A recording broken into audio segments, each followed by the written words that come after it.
Right, we're ready to go. Good morning, councillors. Just to bring you up to speed with our attendance this morning, Councillor Watts, who's the chair of the meeting, has sent an apology in, and we've just received an apology from Councillor McPhee as well. So those two councillors sent an apology. We do have Councillor Campbell here. It's 10:30 at the start of the meeting, and we don't have Councillor Flaherty with us, so she's just absent at this stage without an apology. As such, we don't have a quorum unless we invoke the process of putting the mayor on the committee. So I think in order to hold the committee and have a quorum, it's probably best that we recognise the mayor as a committee member today, which we can do, as he's the mayor. He can sit in on any. That will give us two members. Both Councillor Campbell, Councillor Collison will be members of the committee, and we can proceed with the meeting. Are you happy to proceed along those lines? Yeah, I'm happy. If he so moved, then I'm happy to so move that the mayor be admitted to the committee and as a voting member. Right. Yeah, I'll second that. Okay. Second. Given that, we'll now need to appoint a chair for the committee, given that Councillor Watts isn't here. Yeah, Mr. Chairman, I think I'll appoint Councillor Campbell. Is he on the committee? Councillor Campbell, you accept? Yes, I will accept, Mr. Mayor. Okay. Over to you then, Councillor Campbell, the chair. Thank you, Mr. GM. Welcome to our reduced number. However, we will proceed anyway. So are there any applications for attending meetings via video link? Neil, Mr. Chair. Nil, okay. And apologies? Mr. Chair, we received an apology from Councillor Watts and Councillor McPhee, as the General Manager just stated. Okay, do we move? Seconded? All those in favour, please say aye. As against, I think the ayes have it. Do we have any declarations of interest? Neil received, Mr. Chair. Okay, any public participation? Neil? Nil. No site inspections? That's correct, Mr. Nil. Chair. Okay. All right, well, let's proceed to item 6, business items. ECSC 0.5.1, Sustainability Action Plan 2018-2021, end of term report. Matt, would you like to explain and take over from there? Yes, thank you, Mr. Chair. So this report just provides a summary of the status of actions in our Sustainability Action Plan. Our action plan was adopted by Council back in 2017, I believe. So it's a 2018 to 2021 action plan. And that document contains a list of actions that Council would be implementing to address sustainability of the Council. And that looks at a whole range of sustainability measures, both environmental, economic and social. So you'll see in the report, there's a chart on page 2, which provides basically a summary showing our priority 1, priority 2 and priority 3 actions and where they're up to. You can see that the majority of our priority 1 actions have been completed. There's a number in progress and there's a number in there that have not commenced. And it's the same in priority 2 and priority 3 actions as well. We do have a action in our delivery program and operational plan for the current period that we're in, that we review and update our action plan before the 30th of June of this year. And we have staff that are working on that currently. So that will look at all our existing actions, the ones that are in progress, the ones that have not commenced, to see whether or not we should continue with some of those actions, and also look at some new actions we could include in an updated action plan. I'm not sure if you wanted to go through the actual list of actions in attachment 1, Mr. Chair, or whether you have? Yeah, look, I'd like to. There's a number of matters there that I've got written down, having looked at them, and which I think are quite pertinent to things.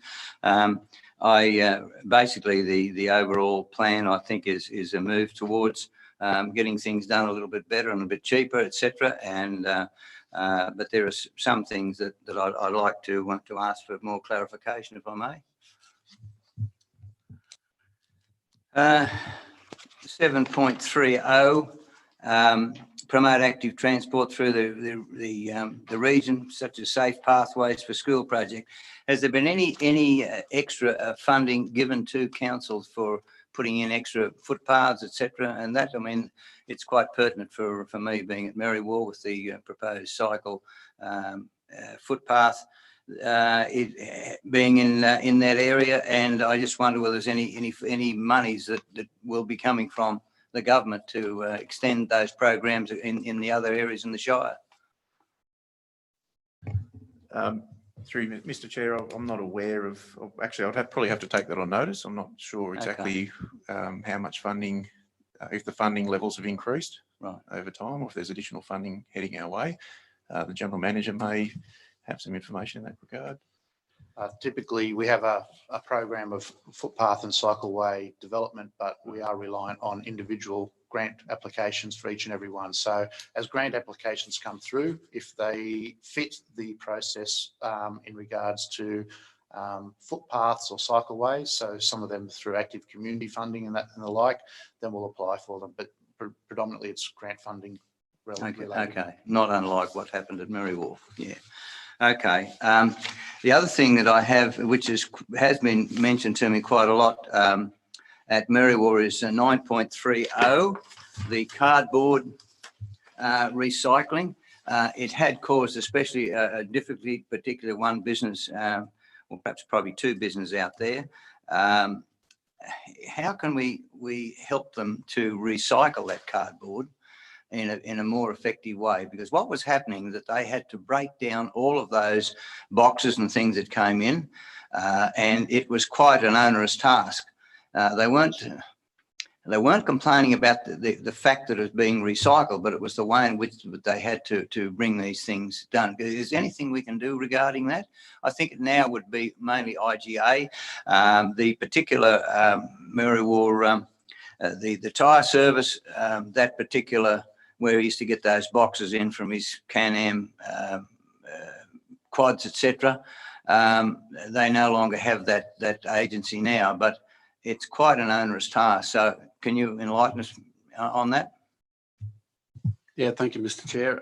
In terms of the cardboard recycling, the biggest challenge for council is receiving material that has still the tape that's on the boxes, because the recycler won't accept that. So that's part of a process. It's an ongoing education process for us and the commercial customers. We may be able to look at something a little bit more palatable for the businesses out there once the new transfer station is established. Okay. But essentially, typically, historically, the challenges around cardboard has been styrofoam left in it and the plastic tape. So part of that is it's part of our ongoing education with the businesses around the Shire. I suppose really it would come back to the manufacturer and as to the way in which they send those articles would probably be easier for everyone. And perhaps if that was removed, can we approach the manufacturers and send them to have that removed in their packaging? Is it possible? Yeah, Mr. Chair, there is a lot of effort being conducted nationally around the removal of items like styrofoam. So that's happening in the background anyway. So there will be a natural improvement in terms of the quality of the cardboard that's coming through, just because of a number of state and federal campaigns that are on. Okay, thank you. 9.60. I'm just interested on this. Could you, perhaps, Matt, you might be able to tell me a little more about plan to recycle water scheme for Merriwall? It looks like it's for all of the towns, but I guess that I'm just wondering how that could be achieved at Merriwall. Or what was the plan that you had in mind? Yeah, Mr. Chair. Unfortunately, that's not my area, the water area, but as I understand it, they do intend to conduct a high-level study there as the next stage of the project, but we can take that question on notice. Okay, all right. It'd be interesting. And also the wood smoke that we're talking about, 9.9, audit the chimneys, etc., etc. How are we going to do that, especially out in country areas? Is only in towns that you're going to talk about? I understand that Canberra has a wood fire audit or perhaps ban, I think. And I'm just wondering what could be what can be done, or what was the plan that you had for each of our towns? So, Mr. Chair, the EPA used to provide grant funding for this program for councils to roll out programs to try and address the issue of wood smoke in towns. Right. Understand there's been a number of towns that have implemented that program. Even I think Muswellbrook Shire had a program a few years ago. But at this stage, there is no funding that's currently available for these types of programs. Right. Okay. My understanding of a lot of the problem with the wood smoke is the fact that people turn down their wood fires so that they burn all night, but sometimes they don't burn properly. And my two sons have got wood fires, but they don't have that same smoke. But then again, I guess that they have a special particular block that they like to put in, and so consequently that doesn't cause the same problem. Yeah, Mr. Chair. So when we receive complaints from residents about particular properties with smoky chimneys, then we do investigate those complaints, and we educate the owners in how to use their wood heaters efficiently and reduce smoke. I think some of the later models have different flue boxes, etc., that tend to reduce that. Mr. Chair, just on that, I believe half the issue is the cleaning of flues and the type of wood. I've got a wood fire and you don't see much smoke coming out of it because it's got good, solid, dry wood. Exactly. Well, I'm reminded that very much of my sons when they go out to cut particular wood. No, Dad, that's no good. We've got it. And there's particular varieties of wood that don't smoke as much as the other. And some of them that have a lot of sap in them, of course, that they smoke much, much more. I'm just wondering, there is one here to do with the drought management, support climate change adaptation. And being a farmer, the climate variability of Australia is very well recognised, but I'm just concerned that we don't put regulations on farmers, because actually farmers are the great adapters to their environment and variability than anyone. And I just believe that just coming through one of the worst droughts, which was 100 years ago, had similar droughts, that we be careful that we don't put on regulations that are going to reduce, because any of the farmers that have come through the droughts like that, they know what they're doing and they know how to adapt to that. So that I just make that as a comment. 12.10. This is something I believe that we need to be very strong on. And once again, I'm speaking as a farmer. The biosecurity. The world is only just a state now. You can travel anywhere in the world and be here in Australia, and Australians going over the world. So the biosecurity, I think we need to be very clear that we need to invoke those and support that biosecurity, because if we get some of those diseases that are in the other parts of the world, or some of the insects or some of the animals that come in, and some of them try to do that, it will absolutely devastate our economy and also our farmers. So I'd like to see that we really support that. And the next one down is 13.20, land use conflicts, transmission lines, solar farms, wind turbines. We've got to be careful that because all of these have to be connected by transmission lines to give power grid to connect into a power grid, and strategies over ag land. We've got to remember too, we're supporting large solar farms and the bushfire danger. What's our position on that as a council? Mr. Chair, most of the large solar farms, you'd appreciate, it would be state significant development, and there are quite rigorous environmental requirements when they go through that process, and fire hazard and biosecurity and a range of other environmental impacts are assessed as part of that process. Thank you. I'm just thinking of the one down Flags Road. I'm very familiar with that. It's south of our place. They've had two very large bushfires down there, one in 2008, 9, I think. And then not 2009, 1999. It came straight up there. And I'm just wondering whether that's actually adequate, because that's a very large solar farm. I know where it's going to be located. It's not on our land, so I'm not in any ways have a pecuniary interest. But I just wonder just what mitigation processes they've got in place to protect that. Is because I mean there's going to be over a million solar panels in that area, plus the battery. The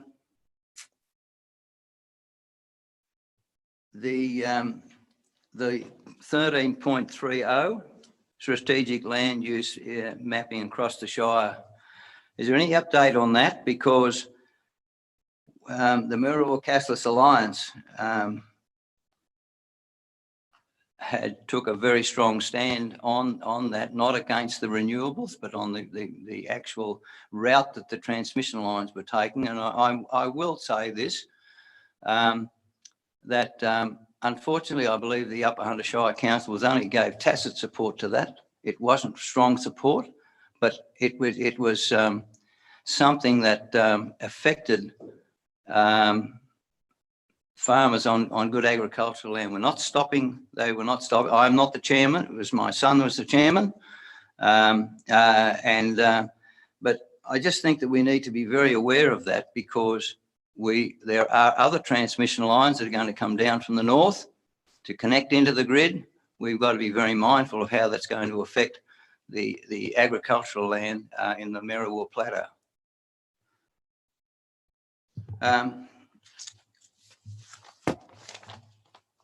I didn't go any further than that. But anyway, look, those are my main things that I've questioned, that I've had in comments, and so I value what you've told me. Perhaps if you could get back on some of those, I'd be very much appreciative. We will. Thank you, Mr. Chair. Are there any other discussions or questions regarding the ECSC 5.1 Sustainability Action Plan? Mr. Chair, I guess the only other thing I'll say is that there will be a report coming back to probably this committee and council at some point in the near future, once we undertake our review and update of the plan. Yeah, I did note that. I think also too that it's been very good, while that there may be different points of view regarding that, but the council has been proactive in trying to get something in place. Otherwise, we're left to somebody else putting it in place, which sometimes is even not to the advantage of our Shire, I believe. But anyway, I commend Matt and Paul for getting that together. Okay. Any other further discussion or comment? Mr. Mayor. No, Mr. Chair, you've asked them all. Thank you so much for your kindness. All right, I have a mover and a seconder for that recommendation. I'll so move, or you move it? I'll second. Okay, all those in favour, please say aye. Aye. Those against, I think the ayes have it.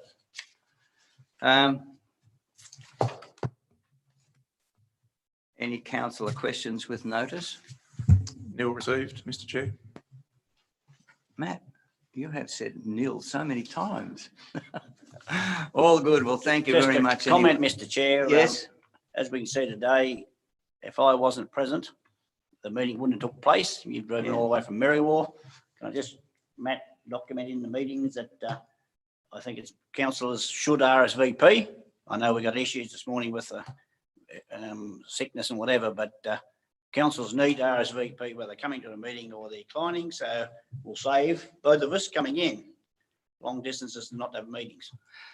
Thank you, Mr. Mayor, and thank you for recognising that. Yes, it takes me over an hour, sometimes longer, because of kangaroos on the road, in which I've seemed to have quite a collision with some of them, which does happen because it's travelling on that road. But yeah, it is. It's I guess it depends on how serious we really take it, but that's entirely up to the other members, the other committee members. There being no further discussion, I'll declare the meeting closed. Thank you.